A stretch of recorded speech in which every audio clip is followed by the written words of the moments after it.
Ghana Commercial Agriculture Project yields results.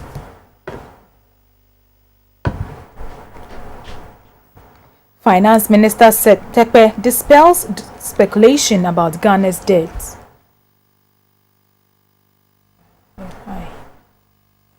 Good evening, you're live on GBC24 and GTV. It's time for news hour. My name is Suyokwo Kwakutre. And I am Micheline Taka. To help us with the sign language is Robert Frimpongman, so you're welcome. Since its launch in July 2012, the Ghana Commercial Agriculture Project GCAP has been supporting nucleus and outgrower farmers in the Accra Plains and the Zada zone. The project helps farmers to access land and provides access roads to farms and irrigation facilities for dry season farming. GBC24 explains how young men and women in Accra Plains and Savannah ecological zones are beginning to take up agriculture as a profession. Research indicates that unemployment among young people, particularly graduates, has reached a record high. Stating a position on the state of unemployment in Ghana, the World Bank reveals that about 48% of the youth in the country do not have jobs. In an effort to respond to this high unemployment rate among the youth, particularly among females, the Ghana Commercial Agriculture Project, GCAP, under the Ministry of Food and Agriculture, is assisting farmers with technical support. The intervention is to help farmers to increase productivity and also assist the farmers to have access to markets for their produce. As a result of making agriculture attractive through the use of technology, some young people in Togome in the Volta region, for example, have moved from subsistence farming to commercial farming. Richard Nunukweku used to be the sales manager for Samsung, responsible for Ghana, Cote d'Ivoire, Cameroon, Liberia, and Sierra Leone. He has since resigned in order to go into full-time agriculture. I was a marketing manager for Samsung West Africa, responsible for 5 countries: Ghana, Ivory Coast, Cameroon, Liberia, and Sierra Leone. And then I stopped. So do you still work or you stopped? I've stopped completely. I've been out of work for the last 2 years, so I've stopped completely. Have you regretted? No regret so far. No regret. Richard is just one of the many young educated people who have begun to see agriculture as a business and not as a profession for illiterates. Women outgrowers are now able to pay school fees and buy new clothes for themselves and their children. They are now more financially independent. They no longer depend on men, especially spouses, for basic personal needs. A few men have built new houses, while some women got capital from the outgrower scheme for trading.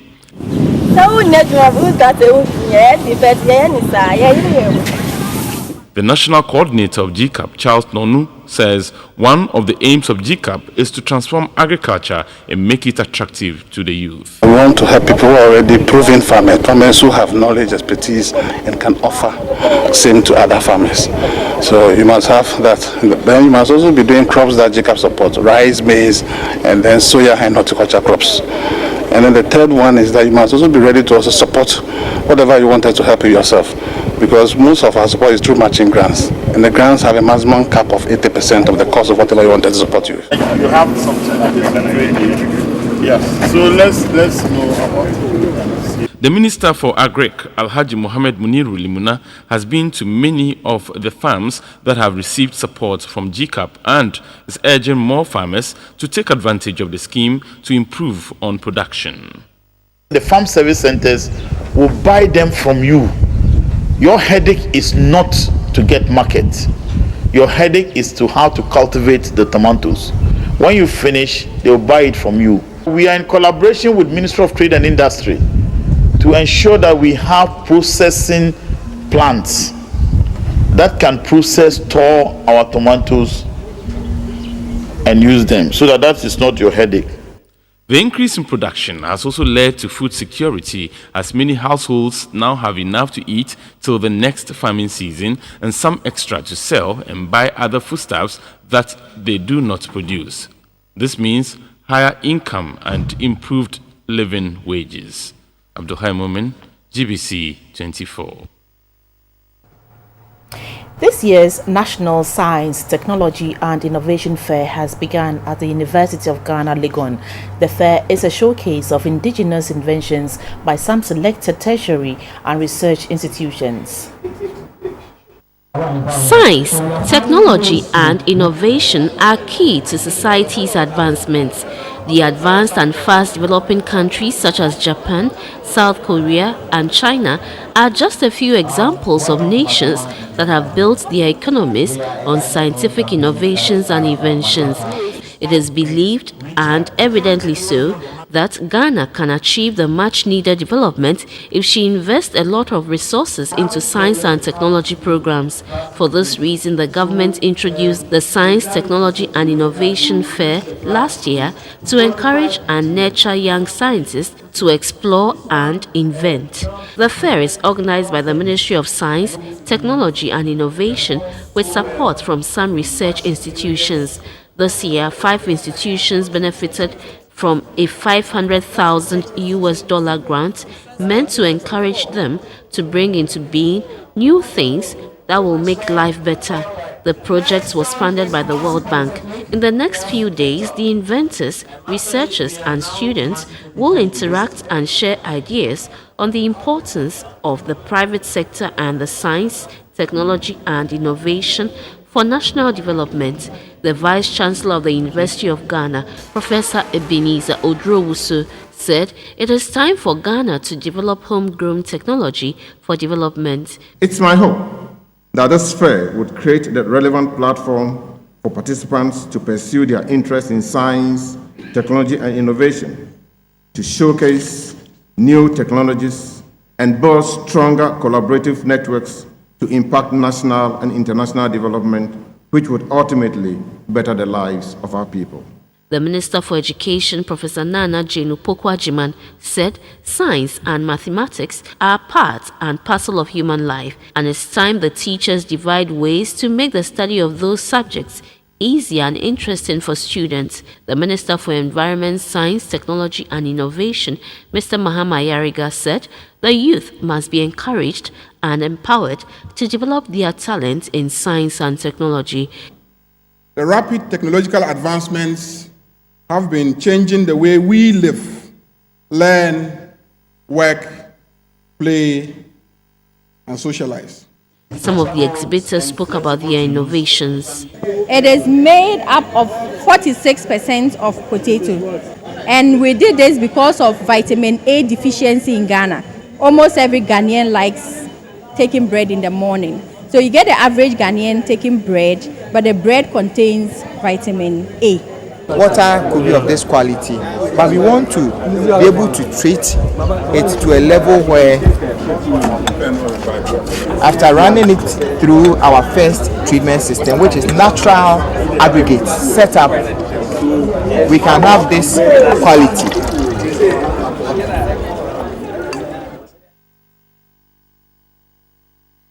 The Energy Commission, in partnership with the Ghana National Fire Service and the National Insurance Commission, will from January next year undertake an audit of the state of wiring systems of all hotels and commercial public buildings across the country. The owners of any of such facilities with wiring systems aged 10 years or more will be directed to overhaul the wiring. Failure to comply with the directive means the facility will be closed down as being unsafe for occupancy. A lead officer of the Certified Wiring Program of the Energy Commission, Mr. Solomon Sapon, made this known in Kumasi as the certification of about 300 electricians. The 300 electricians were presented with certificates included those who successfully undertook the certification training of the Commission. They were taken through practical training in areas such as earthing, testing, cable sizing, protection and selection. They were from the Ashanti and Bonahafu regions. The Commission has so far certified 920 electricians this year out of the 1,200 who applied for the training. In all, about 400,000 electricians have been certified across the country since 2013 when the program began. Addressing the electricians, the lead officer of the Certified Wiring Program of the Energy Commission, Mr. Solomon Sapon, disclosed that very soon the Commission plans to provide additional practical training in solar energy installation for the certified electricians. He said the Energy Commission has constituted disciplinary and monitoring teams who have started going around the country to ensure that electricians comply with the legal regulations of electrical wiring. Anyone who falls foul, he warned, would be dealt with in accordance with the law, which involves prosecution. In an interview with GBC24, the Ashanti Regional Chairman of the Ghana Certified Electrical Wiring Practitioners Association, Mr. Ben Tetesoa, expressed satisfaction with the certification program, stressing that it would bring sanity into the electrical wiring subsector. Old wires in the houses, whereby it gets in contact, and when they get in contact, that actually gives the fire outbreaks.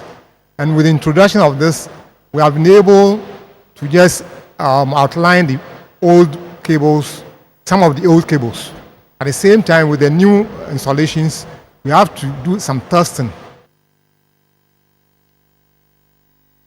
The First Lady, Mrs. Lodina Mahama, and her Ivorian counterpart, Madame Dominique Ouattara, have signed a joint declaration to affirm their commitment to the fight against human trafficking and worst forms of child labor in all economic sectors. Ghana passed the Human Trafficking Act in 2005, and Cote d'Ivoire is currently drafting a national counter-trafficking legislation. Cross-border child trafficking and worst forms of child labor is a criminal act and a violation of the rights of children. According to the United Nations, about 2.4 million people are trafficked at every point, a practice which generates $32 billion annual profits for traffickers. The government of Ghana has, however, taken steps to address child trafficking through the ratification of international treaties and conventions and capacity building of law enforcement officials and the judiciary. To help fight the activities of traffickers in Cote d'Ivoire and Ghana, a joint declaration has been signed by Ghana's First Lady, Mrs. Lodina Mahama. Mrs. Mahama said the ECOWAS Free Movement Instruments, coupled with unapproved border crossing along Cote d'Ivoire, is facilitating the operation of human traffickers. She said the time has come for the United Nations, African Union, ECOWAS, and other international organizations to ensure that perpetrators of human trafficking and child labor abuse are held account for their actions. I will recommend the establishing of a secure combined cross-border anti-trafficking database between Ghana and Cote d'Ivoire and a comprehensive response action plan to confront the issue of human trafficking and the worst forms of child labor, which I consider a blot on our reputation and needs to be tackled head-on. For a part, the First Lady of Cote d'Ivoire, Madame Dominique Ouattara, was hopeful that the collaboration will help the two neighboring countries to protect its citizens from trafficking activities. She said, even though Cote d'Ivoire has put in place measures to protect its people, the menace still persists. Cote d'Ivoire's Minister for Employment and Social Protection, Dossou Moussa, said Ghana is the third country after Mali and Burkina Faso that Cote d'Ivoire is joining forces with to fight human trafficking and worst forms of child labor. Ghana's Minister of Gender, Children and Social Protection, Nana Oyelitha, said Ghana has strengthened its legal and policy framework to fight against these acts. She commended the technical committee which drafted the declaration and said it will go a long way to intensify efforts by both countries to combat human trafficking. A technical committee made up of experts from Ghana's Ministry of Employment and Labor Relations and Ministry of Gender, Children and Social Protection and that of their Ivorian counterparts are expected to come out with a blueprint on implementing a plan of action by the end of the year. Mavis Ofer Champon, reporting for GBC24.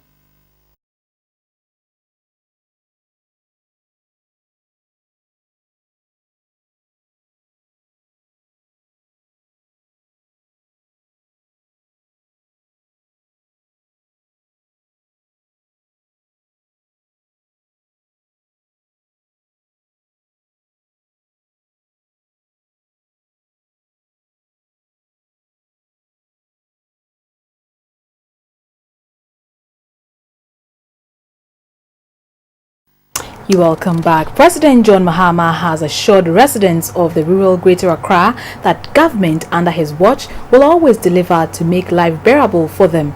Some of the places he visited, such as Botiano, Obom, Weja, Akweteman and Anya, are either in the interior of the region or suburbs of the fringes of the capital. Napoleon Atukito has filed this report. Day 1 of Greater Accra Regional Campaign Tour by President John Mahama started from Kweku Pamfo in the Obom Domiabra constituency. The president, who is the presidential candidate of the ruling National Democratic Congress, has been reaching out to people in all nooks and crannies of the country, soliciting support in his bid to be re-elected. Some of the towns near Kweku Pamfo where the president held a rally are Obom, Domiabra and Ashalaja. The president noted that he is leading a government machine that will bring development to the people. Thus, he said, if it has not got to you, just wait for your turn. He appealed to the electorate to retain his government in power to ensure that the process in place is not interrupted. Community say ko one harm light. She pi any sani wobla light one harm. He wo no bafe. Dani woba she 20 dani mercy 2021. E sha keke mbabi e ko je electricity sani nyabaye bibi ko President like a parliament ni choni. E wo no ni fair electricity polyclinic ni woba fe yo boom senior high school kegbejebe fe ke ofo shike oha present mokobanye ke o president lens months isani she parliamentary candidate fo shike hale ke ofe na kai president o chileke wo lami. The campaign gained more momentum by the time the NDC train got to Botiano in the Botiano English Yamanfro constituency. The NDC is gearing up for electoral battle in Weja constituency, which the party failed to win. In introducing the NDC parliamentary candidate for the Weja constituency, like he did for all other constituencies where he has been, President John Mahama urged voters who will vote for him to also vote for NDC parliamentary candidates. He said it is only by having a parliamentary majority that a president could have the weight to carry through his or her objectives. NDC,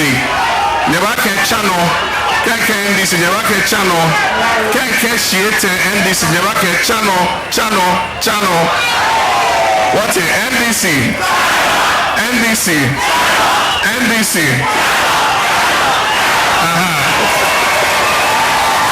It was in the night by the time the president got to Anya in Okakwe North constituency. It is a place which has seen development under his watch, as a dusty road has been turned into a dual carriage and tarred. The road serves as a bypass for commuters connecting from Accra West to the Accra-Kumasi Highway. The road came along with auxiliary projects such as markets and schools.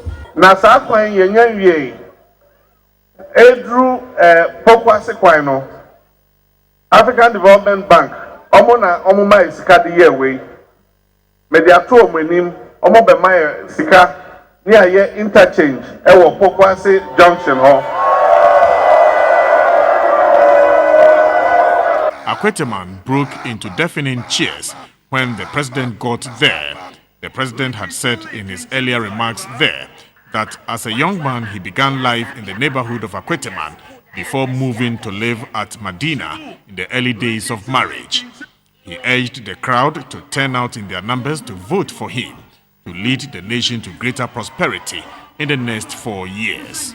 No Ababase, no Ababase. And nona ekra forecast say what ya was say what ya were here. No retreat, no surrender, forward ever, backwards never. The Greater Accra region is one of the densely populated, and by way of registered voters, the capital region comes next to the Ashanti region. Napoleon Atukitu reporting. And now the flag bearer of the Progressive People's Party, Dr. Papakwesi Indum, has wrapped up his first Central Region campaign tour with a call on Ghanaians to vote massively for the PPP for a resounding victory in the 2016 elections, speaking to fisher folks at Apam. In the Gomwa West constituency, Dr. Indum said a PPP government would ensure proper protection of the sea for a good catch by fisher folks. If elected, the PPP would also establish factories to add value to raw fish instead of importing them.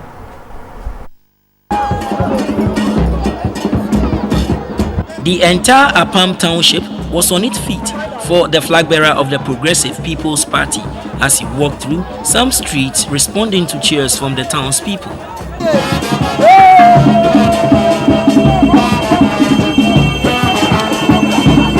He headed to the Apam beach where the fisher folks were there in their numbers to receive him. It was a joyous moment for the fisher folks when the PPP flag bearer got there. Born and brought up at Edina or Elimina, also a fishing community, the PPP flag bearer said one important segment of society which should not be left out in development planning of a country is fisher folks. He spent close to 2 hours touring the Apam beach to ascertain the problems of the fisher folks. He spent time with older fishermen, youth groups, and women for discussions. He lamented the living standards of fisher folks. He said as fishermen, they should be classified as higher or middle income earners, but that cannot be said of them. He said the problem can be attributed to the fact that government has failed to address their plight. He introduced the PPP parliamentary candidate for Gomwa West, Mr. Charles Kofi Yosen, to the fishermen for their votes. America, you there? So, one can say, way in Adam, yet I am in Adam, Yamid or Homo Biara. I want away in Adam. Let's say, Yaba, Abenima, yes, in your day. Yabo, a Punoban, one hour say a Punasino, where Jay, Yama, and Namaka Sabum, Ama. A Sawusika at the qua, and Jessica, Neda, son, Nedaba, and on the area Mawaba, on the area Mawaba. Then Evoco, America, a mame, Obio Pufini, I Pufini, America mame. Otanana denim fine, or canana car, and all the Kayajuma, the pick up out the corner of the bar, or Otumia number, Otumia Biara fine. Dam na yanso yepede yanso yenapofo onso abrabo dam na odo otumpo no kada. According to the Apam fisher folks, they have been left to their fate to fight for their lives by the government. According to them, it is about time they received their fair share of the national cake. Dr. Papakwesi Indum took meandering routes and visited houses of fisher folks. To him, the PPP can better solve the nation's problems. He also took time off his schedule and visited their Apam market. He assured them of solutions to their problems when PPP is voted to power. He was hopeful his Central Regional Tour will better his chances in the December polls. You go to a place like Asin Breku, a place like Heman, the people are hardworking. They are working. They are not just sitting around just looking to beg. They are working, but unfortunately, they are not getting any help from anybody. That is the problem that I see. You go to the fishermen, they are out there, they are working, they are not sleeping. The farmers, they are working. There can be cooperatives that are given assistance by government so they can farm on a large scale. But the most important thing, that we find them a market and empower people, business people, entrepreneurs to start processing factories so that they will have a market, so that we can even go and sell our excess products to other people in other countries. There are problems, yet we see opportunities. And that is why the Progressive People's Party must come with our ideas to make sure that those hard-working people, they get reward for their labor.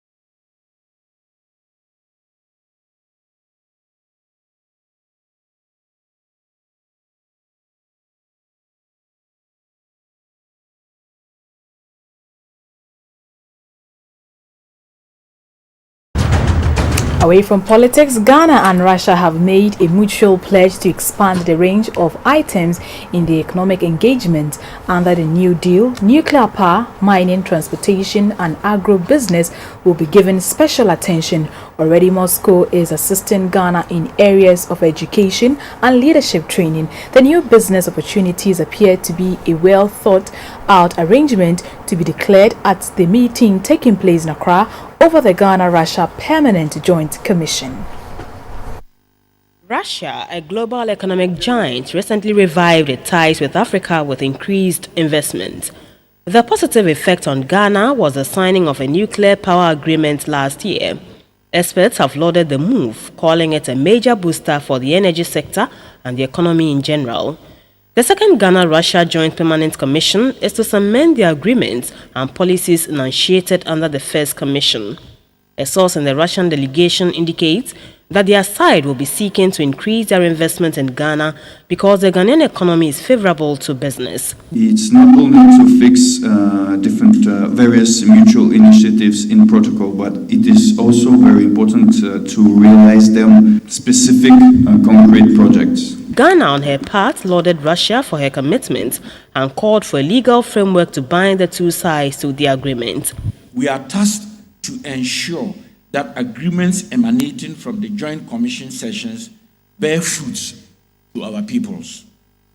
It therefore behoves on all of us to encourage the private sector in our respected countries to foster stronger bonds among themselves as we put in place the enabling environment that would make private investments flourish with much ease. Among the Russian delegation are some business magnates who are on exploratory mission for the first time in Africa. The highlight of the second Ghana-Russia Joint Permanent Commission will be the signing of a protocol of the second session.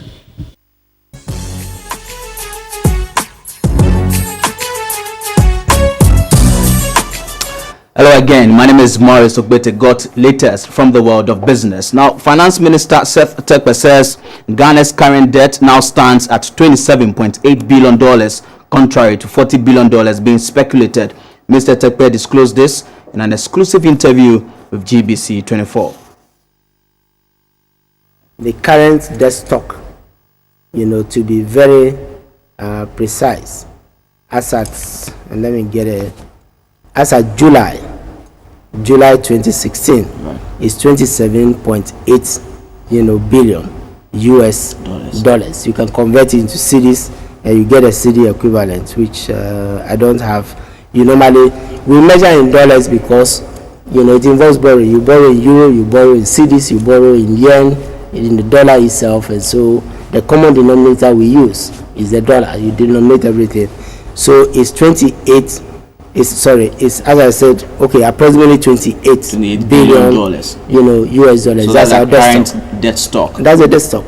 And we have the figure, we've truncated it from 2000, we can show every debt stock at the end of this. So it is not, and let me emphasize, it is not 39 billion, it is not 40 billion, no. It is our GDP, which has been between 37 billion and 40 billion. Right. And so if you divide simple arithmetic, when we are 70%, then 70% of 40 is approximately 28.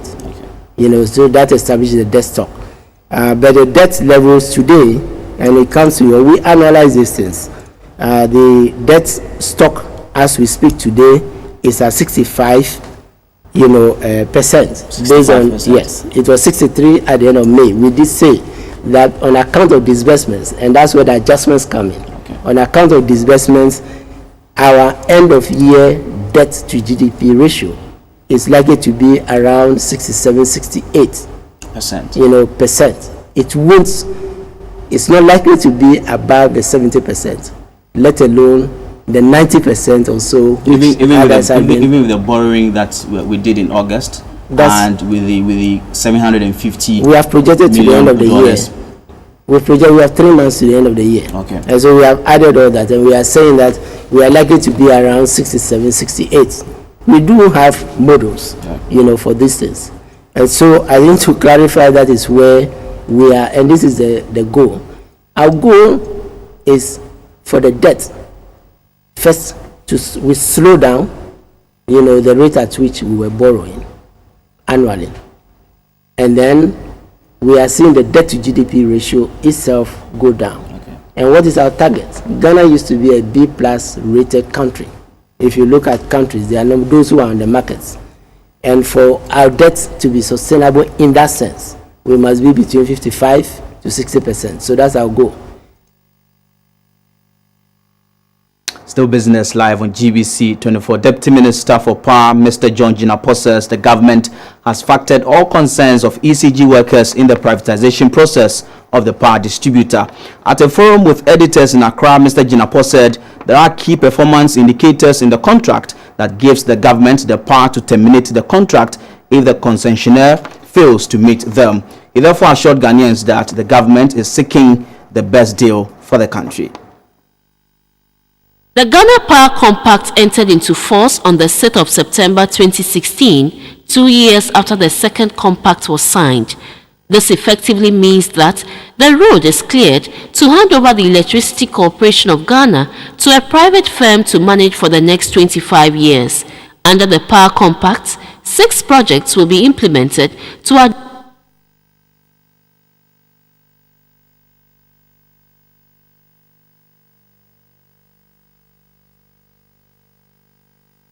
has been met with stiff opposition from ECG workers.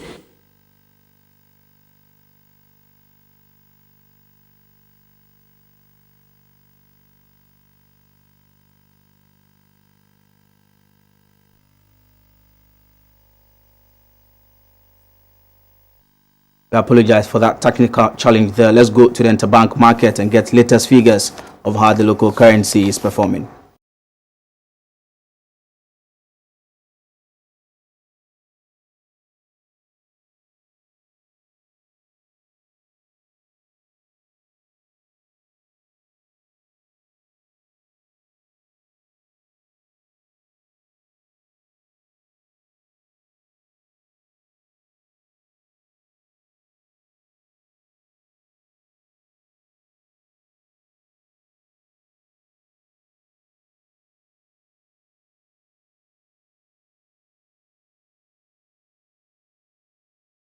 We also bring you latest prices of gold, cocoa and oil on the international commodities market.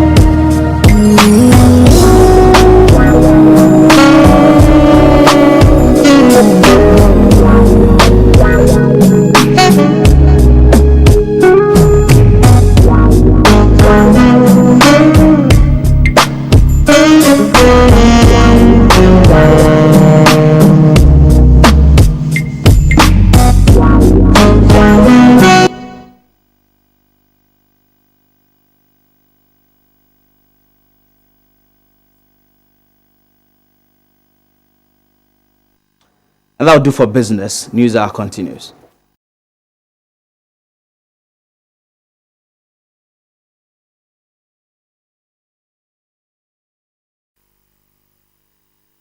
Welcome back to News Hour, and this is the health segment brought to you by FPAC Blows Your Pain Away. I'm Evans Champon. A 30-bed ward and a theatre facility have been opened for St. Andrew's Clinic to serve Kodiabe and adjoining communities. The facility, which is a project of the Christ the King Catholic Church, was inaugurated by the wife of the Vice President, Mrs. Matilda Emisa Arthur, and the parish priest, Reverend Father Andrew Campbell. The St. Andrew's Clinic was established 13 years ago by the Catholic Church to provide quality health care to the people of Kodiabe and neighboring communities. As the years went by and the population increased, the Catholic Church realized the need to expand the facility to meet the growing demand. So, in March 2015, when the Christ the King Catholic Church celebrated its 65th anniversary, the parish priest, Reverend Father Andrews Campbell, inspired the church to put up a modern health facility to support the clinic.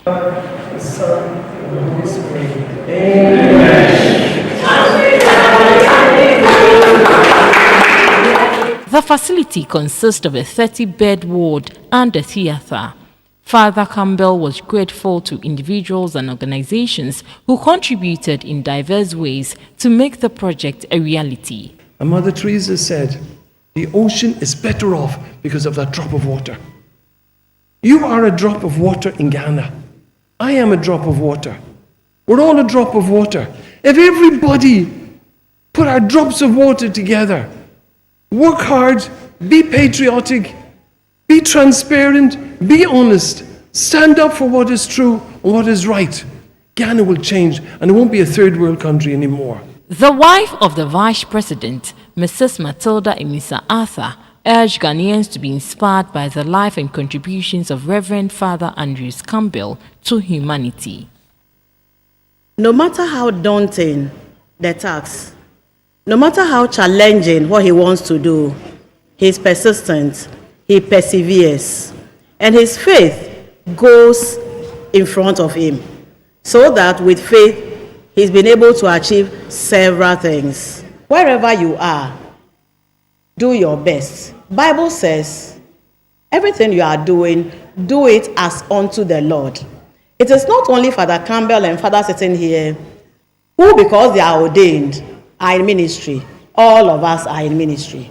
Mrs. Emisa Arthur later presented some medical items and equipment to the St. Andrew's Clinic. Dalex Finance also presented a check for 50,000 Ghana cedis to support the church. Some individuals and organizations also made donations to the clinic. Father Campbell and Mrs. Emisa Arthur appealed for more support for the St. Andrew's Clinic. And a team of health experts from Ghana and Nigeria have ended a 5-year training program in research and cardiovascular diseases. The purpose of the training was to boost the capacity of participants who are the key agents in healthcare delivery in their respective countries. This is expected to reduce the burden of cardiovascular diseases in Africa. Reports suggest that unhealthy lifestyle is a major cause of the recent increase in non-communicable diseases. Health experts, particularly those in Africa, are overwhelmed by the growing number of such patients, most of whom are unable to bear the cost of treatment. As the lead research center, the University of Ghana collaborated with other universities in Nigeria to establish the Cardiovascular Research Training Institute on the campus to build a formidable team of health experts on cardio-related diseases. The trainees are now in the position to pass on the skills to their colleagues. With funding from the United States, the trainees undertook research into breast cancer, child obesity, diabetes, oral health, sexual abuse, among others, using case studies from Ghana and Nigeria. The idea is to create a new training program that will actually bring the faculty from the US, from Europe, from Canada, from the UK to Ghana to train junior people to do research in both health services and in clinical research as well. With the success of the 5-year training, the organizers are hoping to extend the program to other African countries. We're looking at building research capacity in Africa. So as we get more funding, we'll open this up to more countries. And that's one way in which University of Ghana can say that we've contributed to developing researchers for the whole continent. A participant spoke about her experience. They didn't just teach us these things. They then gave us a seed grant to conduct a study. And for many researchers, that is really important because you can get a lot of head knowledge and not have funds to do any work at all. And so I think that was really nice about CART. And maybe last but not the least is the fact that I was able to work with colleagues in Ghana. And so the research that we conducted was based both in Nigeria and in Ghana. The training is the first of its kind to be held in Ghana. In international news, a man who has been at the forefront of protests against Zimbabwean President Robert Mugabe is in hospital after allegedly being beaten and tortured. Sylvanus Madzova, a member of the pressure group Dajamuka, said he had been abducted from his home in Harare on Tuesday night by unknown men. He told the media he had been blindfolded and tortured with sharp objects. Reports say he was also electrocuted on several parts of his body, including his genitals. The activist says his attackers had interrogated him, wanting to know who was funding his pressure group and why they were campaigning against President Mugabe's government. The spokesman for the group was also arrested but granted bail on Wednesday.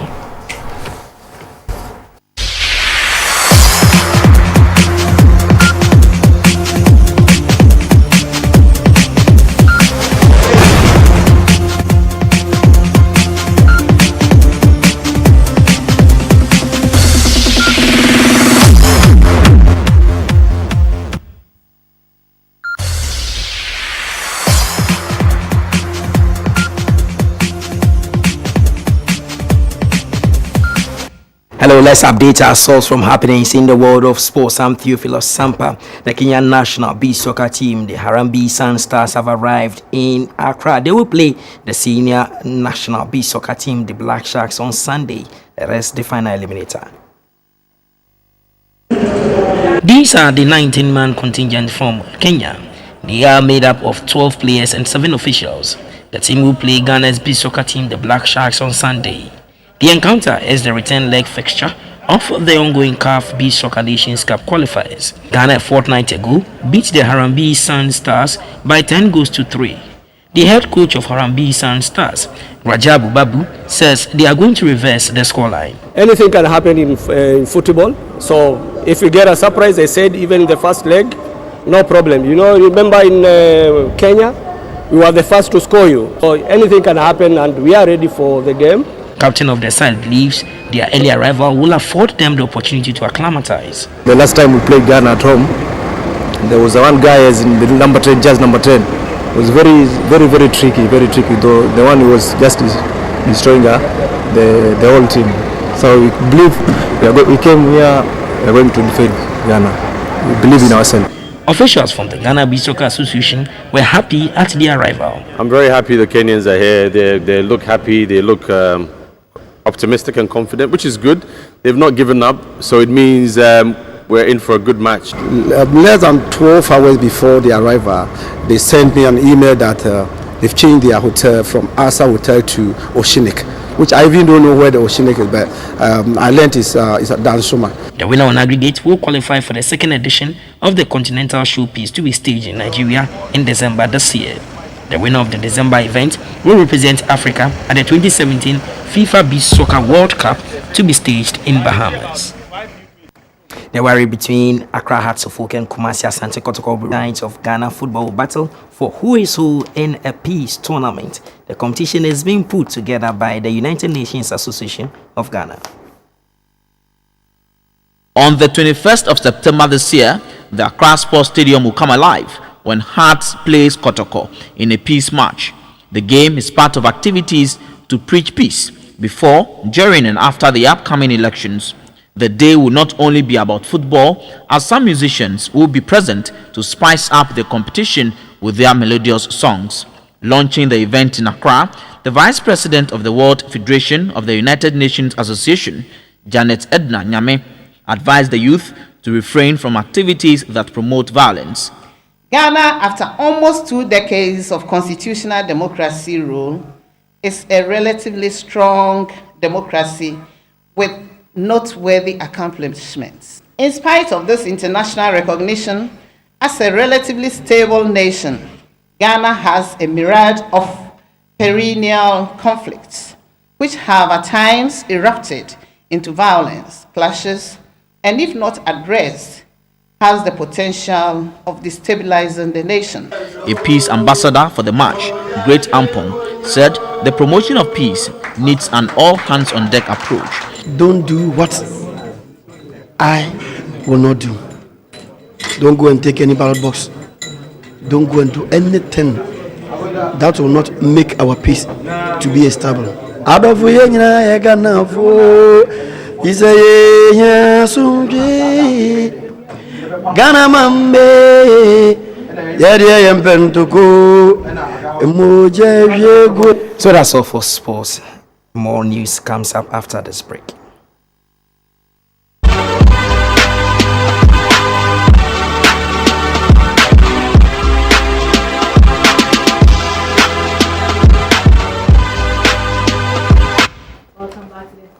When the Nigerian docudrama 93 Days chronicles the harrowing weeks in the summer of 2014 when a man who was suffering from the Ebola virus arrived in the city from Liberia.